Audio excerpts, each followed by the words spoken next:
Hey, Lindsay, how's it going? Good, good, thanks. Yeah. Yes, You? fantastic. Very well, thank you. So today we're going to be discussing psychopathy, Mhm. just off the back of looking at narcissism and sort of debunking some myths around that. And Mhm. now looking at, the other side of the dark triad, which is psychopathy.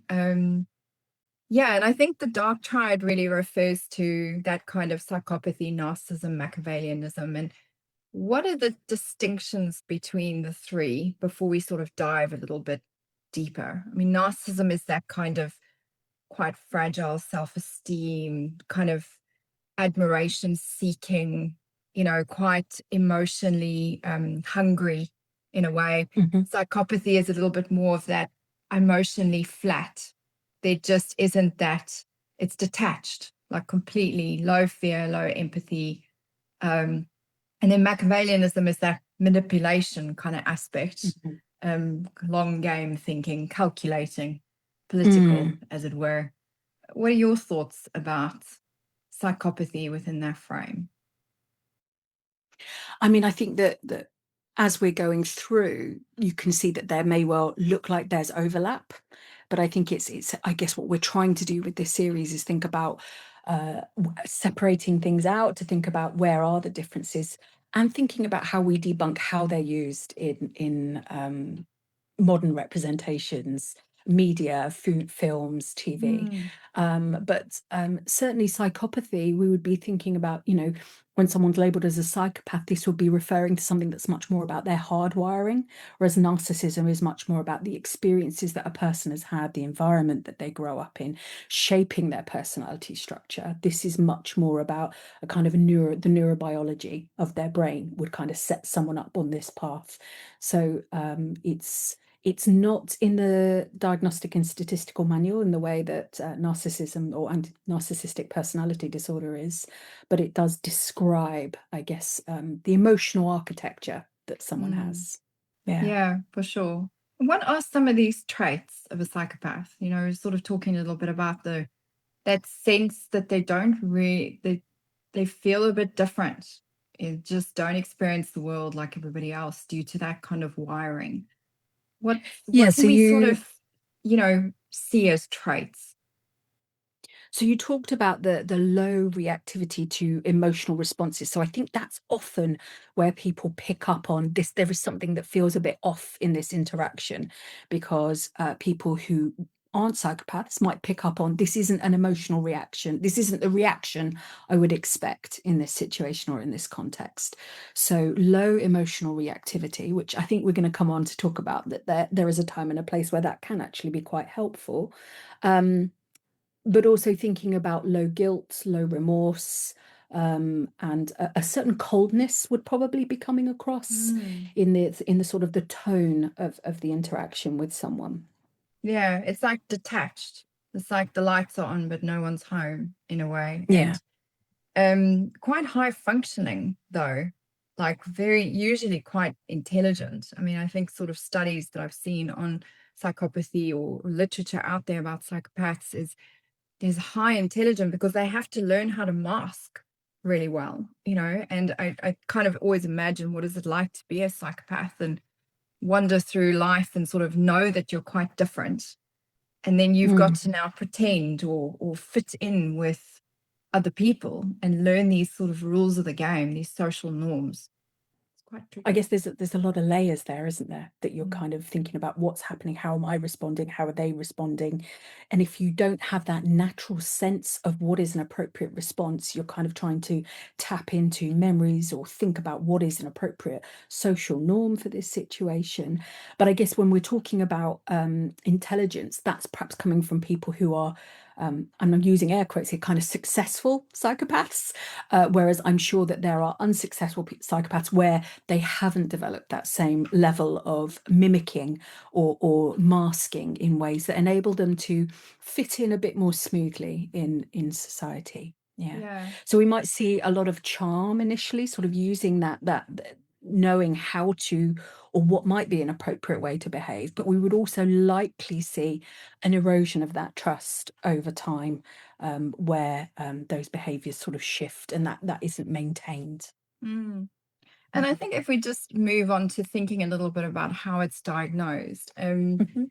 I mean, obviously, diagnosing people, it's we don't really do it like that anymore. It's more kind of, No. as you always have said, formulating based on that person's Mhm. very specific sort of makeup. Mm. Because there's really such a vast spectrum of, traits that are out there. But if we had to diagnose a psychopath, obviously there's this list that they would need to Mm. conform to, right? I think in the Mm. in the DSM they have this way of diagnosing, but can we tell anything in the brain?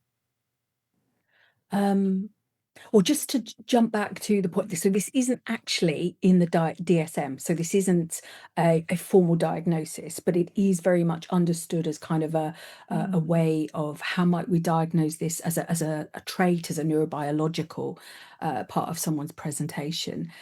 So there are some checklists that we can use, but absolutely also there's differences in the wiring. I don't know where you'd like to start Yeah. with those. So let's think a little bit about the checklists. Like, how Mm. do people actually define this? So the gold standard is and I'll make sure I say the title right, is the Psychopathy Checklist Revised, which is a 20-item checklist. And that was developed in forensic populations with males in prison, which has certainly had an effect, I guess, on how we've come to define, understand, or detect. So there are some sort of bias that can creep in there. But it involves working in extensive time with the individual, but also third-party reports. Because as you can imagine, if it was just a checklist a person ticked themselves, if we're thinking about people who may be of high intelligence, may not be wanting to receive a diagnosis of psychopathy, you could probably work out on some of these other measures what to tick, what not to tick in order to skew the results. So it's an extensive process that certainly requires specialist training in order to do it well.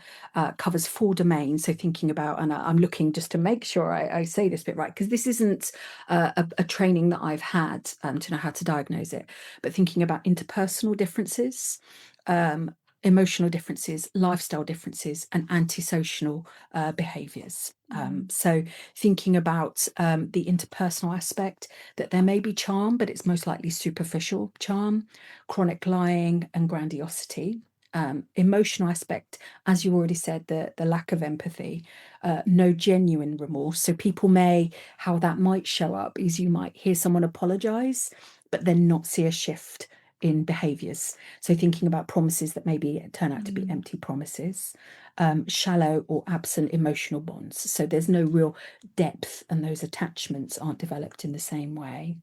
Lifestyle wise, it would be considered more about a need for stimulation. So people might be thought of more as kind of thrill seekers, daredevils, taking risks, Mm. breaking rules quite often. And whether those are more kind of legal rules or just social rules, or bending rules, and not thinking about other people's rights. Mm. And the antisocial aspect is about, it can be exploitative.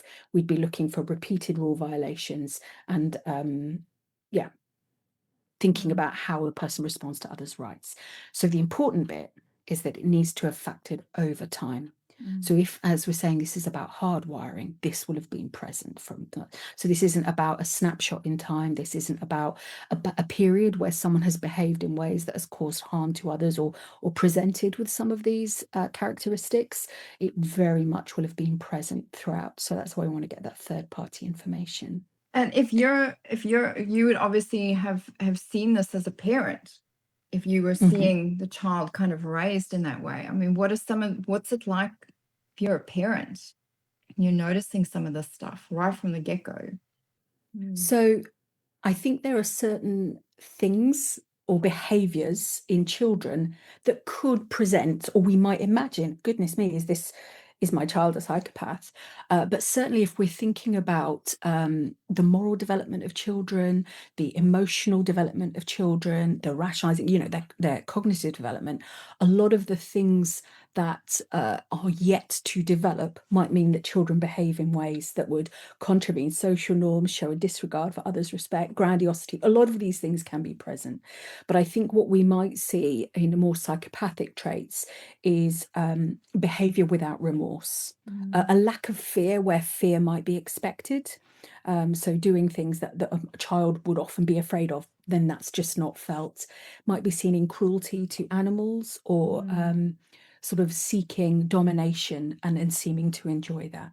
So there might be traits, or there will be traits early on, but I guess it's part of that longitudinal picture. You would never be able to think about someone having that label attached to them as a child. That would certainly be as an adult that would Yeah. be And I've for you. read some research that look at, I mean, they're not diagnostic markers or such, but they've looked at brain scans of people that kind of have attracted this Mhm. presentation or diagnosis, and found that there's a lot of like the reduced activity in the amygdala. So Mhm. that kind of fight or flight mechanism, yeah, it's not really happening in Yeah. their brains, as well as in the ventro medial prefrontal cortex that deals with emotional and kind of Mhm. moral reasoning and stuff. There's also not a lot of activity there. Now, of course, we wouldn't want to say that if you have little activity there, that there are therefore you are now a psychopath. But it's just interesting to see that that it's actually your wiring is very different if Yeah. you are like that. And I think you're absolutely right. It's that thing of, if this is how your system is set up, your internal system, it is going to influence how you walk through this world. So that amygdala, if that fear center is just less responsive, you're just not going to feel fear or emotions in the same way. And I think a lot of the prefrontal cortex, it's the integration with the emotional centers. Yeah. So cognitively or intellectually, you might understand empathy or how others might feel, but you don't necessarily have that same connection to your own emotions. So seeing empathy, oh, I feel empathy. We would get what it is. We maybe could understand when it might be appropriate for a person to feel empathy, but actually we wouldn't be able to tap into that as a psychopath. No, begs the question, what must it be like to Yeah, walk what's it through the like world? to walk through life like that? I suppose it's you're different.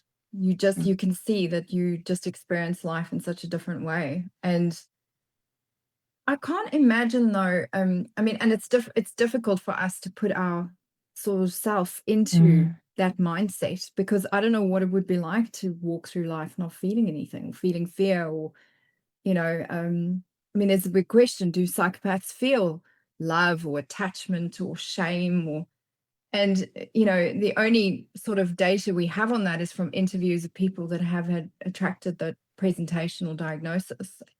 And I think what we do know, if you are walking through life as a psychopath, is the cognitive sense of what empathy is, the cognitive Mhm. sense of what an emotion is, and rather than the emotional side of what it is. And therefore, you can make it look like you feel those feelings, even though you Yeah. might not necessarily feel those feelings. But what Mm. they have seen in research is that they can care about the outcomes. They can care about Yeah. the goals.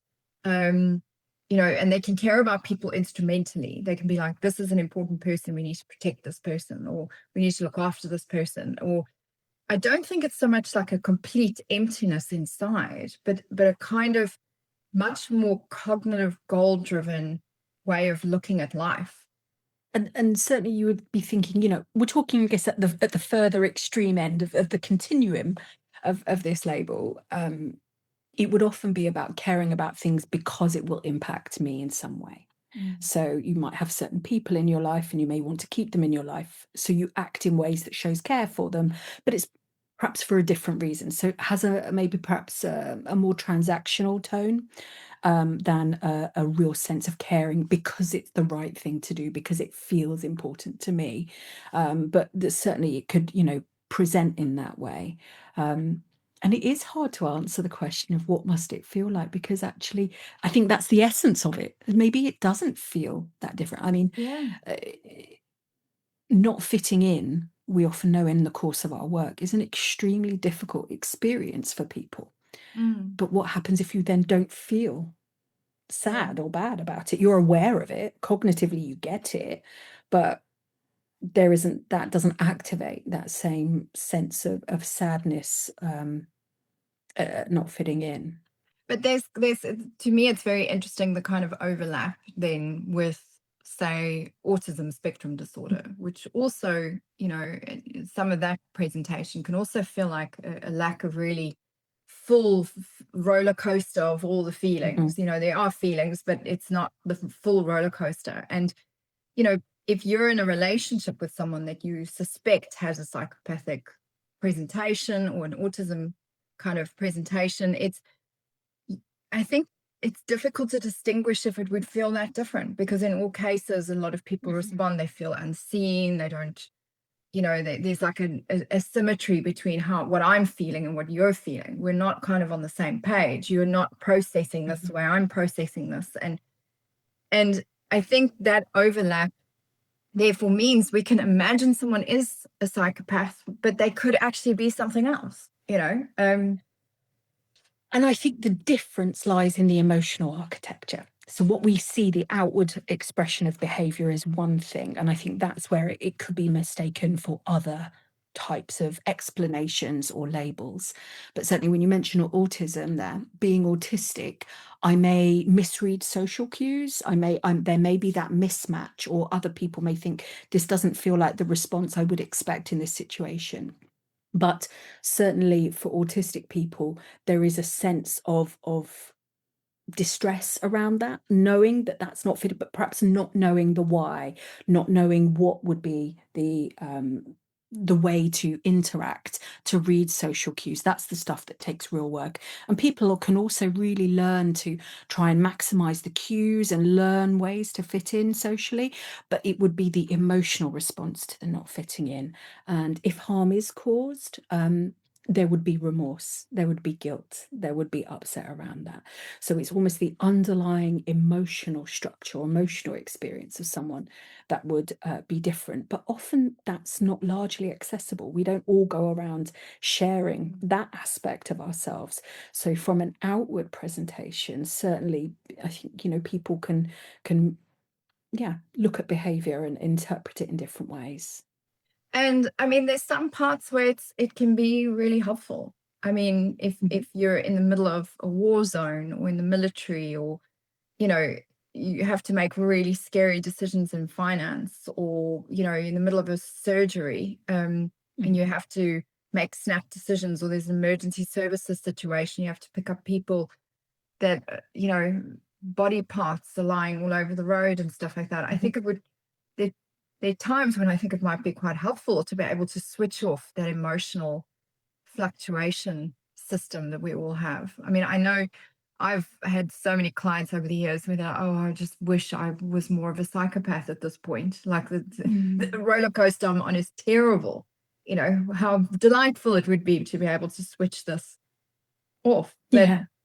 yeah, And I we guess all we're have saying that those. in a light-hearted way, but absolutely the traits of low emotional reactivity and a low fear response. So if you are in a situation that is frightening and you need to think clearly and you need to make sound decisions based on reason, not emotion, then those traits would be helpful in those contexts. Yeah.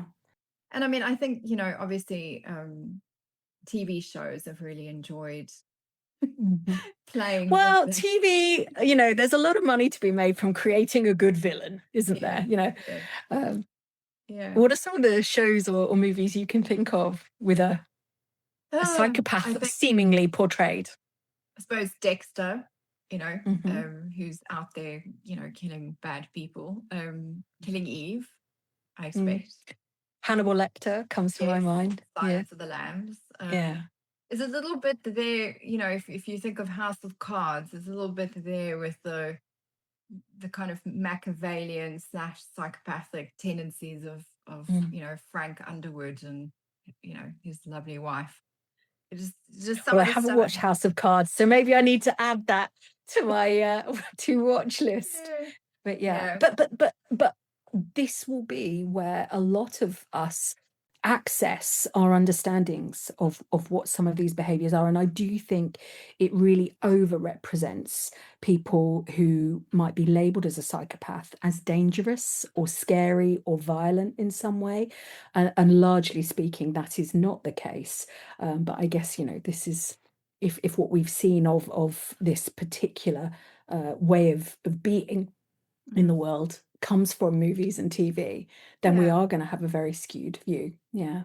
And I suppose, not all psychopaths have that antisocial kind of aspect to them. Not all psychopaths want to commit crimes and hurt people and harm people. I think, like we sort of, indicated, that some of them, they have a moral kind of steer, and there is a kind of, well, cognitively, this is what my goals are, and that's how I want to live my life, is based on these goals. And I think it's just the way they experience the world is very different. Mhm. If we look at the kind of antisocial aspects, this is focused on behavior, whereas I think psychopathy very much focuses on what their landscape is like as individuals. And I do want to circle back just to think about harm, that there very often is harm relationally, because Yes. I guess being in relationship with someone who doesn't experience emotions, has sort of doesn't has cognitive empathy but not felt empathy, can certainly do harm, and people can really struggle, in those relationships and recovering from them afterwards. But I think the bit where we're talking about harm in terms of violence, in terms of crime, that is much lower, and reduces, as people get older, because people learn what behavior gets punished, what doesn't, and learn how to kind of live life in a way that moves them closer towards the outcomes that are preferred, and further away from the outcomes that aren't.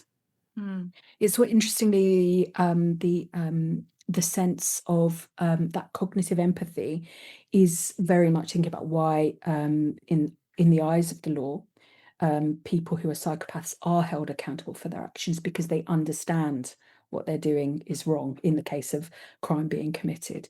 So there is a, they get it, they just don't feel it. So Mm. understanding it, but perhaps not feeling it, is a Yeah, really and I key suppose to your point. point, like being in a relationship with someone who is like that, I mean, I think, I've not encountered many psychopaths um, in my work, but I have had one in particular that I can really think of. But he was just amazing at masking, incredible. And I could see that he had clocked. And I think when we think the capable of change, what is interesting is he was very interested in the methods and the behaviors that he needed to display. Mhm. And I think from a change perspective, because the masking is such a interesting aspect of psychopathy, they can learn these behaviors, they can learn these kind of things that make them appear empathetic, make them appear like Mhm. they're caring about an emotion or caring about a need getting met, or there's something troubling here, here's a cup of tea and here's a hug. And they Mhm. can kind of go through those motions. But I think if you're a very emotionally sensitive person and you can feel someone isn't feeling this while they're Mhm. doing it, that's what makes it really, really tricky. There's still that mismatch, and it can, it's almost like that in your gut. Like, it's really hard to say, because they might be doing all the right things, but there's They're just not something that feeling. doesn't quite feel connected.